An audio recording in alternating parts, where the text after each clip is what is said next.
इसका hydrogen ion concentration निकालते हैं पहले वाले का। तो पहले वाले की पीएच कितनी है 4, तो इसका होगा 10⁻⁴। इसका हाइड्रोजन कंसंट्रेशन 10⁻⁻1। इसका कितना होगा 10⁻11। इसका कितना होगा 10⁻7 और इसका कितना होगा 10⁻⁹। बताओ बच्चों, ये फार्मूला याद रखो हाइड्रोजन आयन कंसंट्रेशन निकालने का। H प्लस आयन बराबर 10⁻⁻ pH। बच्चों कोई बताएगा इसमें pH रख दीजिए, सिंपल सी बात है, pH रख दीजिए। अब बताओ इसमें किसका हाइड्रोजन कंसंट्रेशन ज्यादा है, जिसपे माइनस कम है। तो इसमें क्या लिखना है, pH का इंक्रीजिंग ऑर्डर लिखना हाइड्रोजन आयन कंसंट्रेशन का। तो बच्चों बताओ हाइड्रोजन आयन कंसंट्रेशन किसके ज्यादा है, ऊपर देख के बताइए, उसके किसके ज्यादा है, किसके ज्यादा है, सबसे कम बताओ।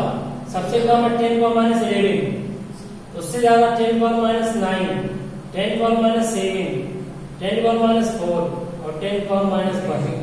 ये इंक्रीजिंग ऑर्डर हो गया S प्लस आयन कंसंट्रेशन का। S प्लस आयन कंसंट्रेशन का ये इंक्रीजिंग ऑर्डर हो गया है। जिसका कंसंट्रेशन क्या होगा, बच्चों, जिसका कंसंट्रेशन ये कम है -11 तो -1 ज्यादा है, ये हाइड्रोजन आयन का कंसंट्रेशन है बेटा। ये कैसे निकाला, जब pH पता हो तो फार्मूला होता हाइड्रोजन आयन कंसंट्रेशन बराबर 10⁻⁻ pH। बच्चों 10th क्वेश्चन हमारा देखिए, जो 10th क्वेश्चन है वो ये है कि मैग्नीशियम की रीडिंग, 10th क्वेश्चन एक्सरसाइज का, हमने दो बराबर मैग्नीशियम की रीडिंग ली, बराबर लंबाई की, समझना लेंथ की, और उसको टेस्ट ट्यूब ए और टेस्ट ट्यूब बी या बीकर में या कोनिकल फ्लास्क में ले लिया। इन्होंने एक टेस्ट ट्यूब में लिया, एक टेस्ट ट्यूब में HCl लिया गया, दूसरे टेस्ट ट्यूब में एसिटिक एसिड लिया गया। और मैग्नीशियम रीडिंग जानते हो, मैग्नीशियम रीडिंग को जलाओ तो जलने लगता है, आपने पहला पढ़ा हुआ MgO बनता है मैग्नीशियम ऑक्साइड। तो MgO मेटल, और मेटल भाई एसिड जलाने के लिए हीट देनी नहीं पड़ती, अपने आप रिएक्शन करेगा। तो पूछ रहा है, और दोनों का कंसंट्रेशन सेम है। कंसंट्रेशन जानते हो, HCl की मात्रा पानी में और एसिटिक एसिड की अमाउंट पानी में सेम है, यानी कंसंट्रेशन सेम है। समझ रहे, दोनों का कंसंट्रेशन सेम है, दोनों का कंसंट्रेशन सेम है, दोनों की मात्रा सेम है, अमाउंट। अब हमने दोनों में मैग्नीशियम डाल दिया बराबर, हर चीज कंडीशन सेम है, बस एसिड HCl एक में एसिड एसिटिक एसिड है। तो कौन से टेस्ट ट्यूब में विगरसली रिएक्शन होगी, एकदम तेजी से रिएक्शन होगी और हाइड्रोजन गैस जल्दी निकलेगी, वो कौन सी टेस्ट ट्यूब होगी? Answer is HCl। क्यों? मैग्नीशियम HCl जो होता है वेरी गुड स्ट्रॉन्ग एसिड है, और एसिटिक एसिड वीक एसिड है। तो वीक एसिड स्ट्रॉन्ग एसिड में मैग्नीशियम स्ट्रॉन्ग एसिड से जल्दी रिएक्शन करता है और हाइड्रोजन गैस बनती है। समझ में आ गया? रिएक्शन इसमें जल्दी होगी, और मैग्नीशियम की रिएक्शन एसिटिक एसिड से करा होगी, रिएक्टिव मेटल है, लेकिन मैग्नीशियम वैलेंसी 2 है, तो बनेगा क्या? मैग्नीशियम एसीटेट और प्लस हाइड्रोजन गैस।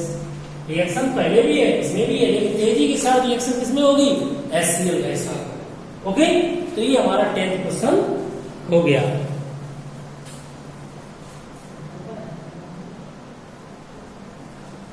बच्चों हमारा 11th क्वेश्चन है कि भाई आपके पास 11th क्वेश्चन पढ़िएगा कि फ्रेश मिल्क का pH 6 है, फ्रेश मिल्क का, ताजे दूध का, लेकिन जब वो दही बनता है तो pH में परिवर्तन होता है, तो क्या होगा परिवर्तन, चेंजिंग।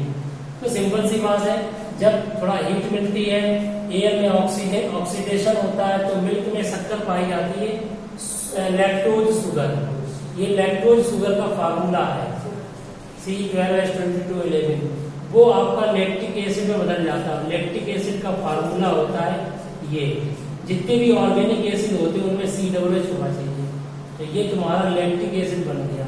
और बच्चों लैक्टिक एसिड इसका मतलब क्या है? Lactose convert into lactic acid, इसीलिए pH 6 से pH और कम हो जाएगी, इसका मतलब pH इज लेस देन 6 हो जाएगी। ओके, यानी 5 हो सकती है, 5.5 हो सकती है, 5.5 हो सकती है, यानी कम हो जाएगी pH।